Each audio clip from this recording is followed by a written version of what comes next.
Okay, today, hey guys, summer's out.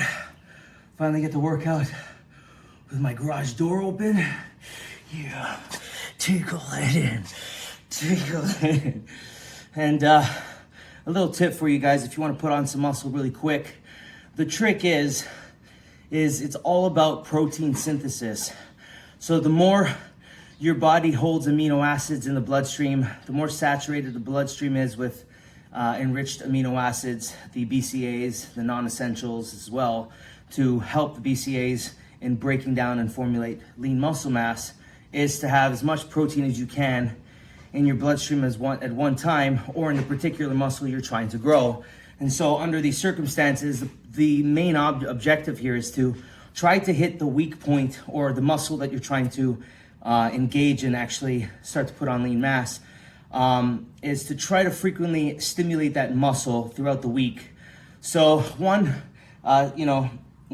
study has shown that the more consistent you stimulate a muscle and get that blood flow into the muscle cell in that area, the more it will grow and stimulate and increase protein synthesis, because you're allowing proteins to get into that muscle more efficiently by expanding the veins and getting the circulation in.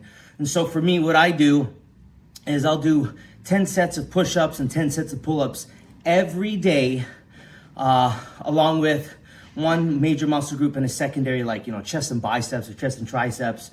You could also do, for me right now, I'm doing the one major muscle group a day, so like chest and biceps or triceps, or just chest by itself, with push-ups every day and pull-ups every day. I have my own back day with 4 to 5 exercises, shoulder day, bicep, tricep day, etc. Sometimes I do a 3-day split where I'll do chest and back one day, shoulders, biceps, and triceps another day, and legs on the 3rd day, followed by a day off.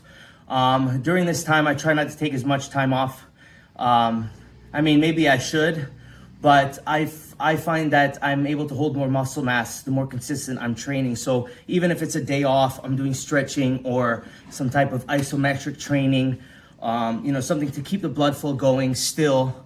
I am natural now. It's been over 60 days since January 16th.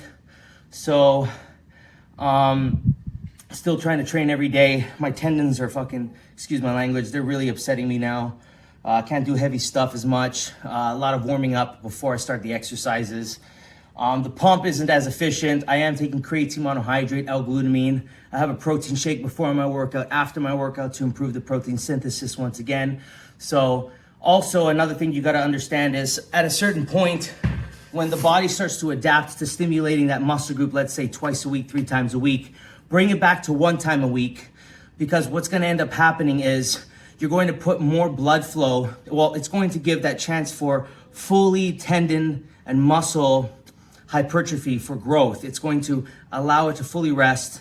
That doesn't even make sense because tendons don't have hypertrophy. I'm an idiot. But you know what I'm trying to say. The more rest, it allows the phosphate levels to really absorb, the calcium, etc., and improve in strength as well as performance, and furthermore improve the blood flow in the particular area once you start to hit those muscle groups more frequently again. So if you go back to 1 muscle group a day instead of 3 times a week for a 3-day split, you're going to notice huge muscle gains from that excess rest. But the point is not to do it for too long, because then you start to decline in growth once again, and you start to actually see the hypertrophy start to dissipate, and you go backward. It's like you're going backwards even though you're training every day. So try to hit those muscle groups as much as you can, 3 times a week, 4 times even. Don't make it like an actual exercise. Have 1 day a week where you're, really exercising the muscle, or 2 days a week if you're not hitting it every day. But if you're hitting the muscle every day, 5 sets of something really good is, efficient enough. I do my 10 sets, supersetting. I usually finish it within 10 minutes, 15 minutes, and then I go on to something else, 1 muscle group a day. If I'm doing a 3-day split, I probably won't be doing this push-ups and pull-ups every day for 10 sets, maybe just 5 sets or just 4 sets even, just to get a mild pump, just because I'm going to be hitting it in like 3 days from the day I'm training it. So take that advice, try it out. Tell me guys what you guys think. I think I'm holding my natty stance pretty well.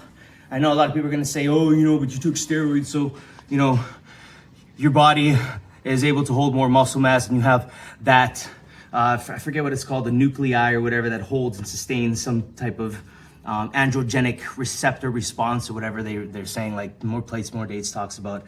I'm not as scientific when I talk or as detailed as he is. That's kind of his profession, but I do know a thing or two of what he's talking about in terms of the muscle bellies and whatever, like for example, my traps. But if I can show you some videos or footage of before I ever took steroids, and I was really gifted with my traps. Even in my mid-teens, I had really thick traps. That was something I was obsessed with, and I would do a lot of work and hypertrophy on those particular exercises. So I had traps even when I was natty. So I'll show you a picture here right now.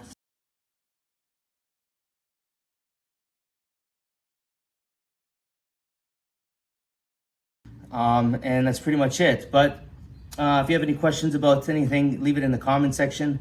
I hope you guys liked this topic. I'm gonna go back to my workout and get that pump in, and I'll speak to you guys really soon. Peace.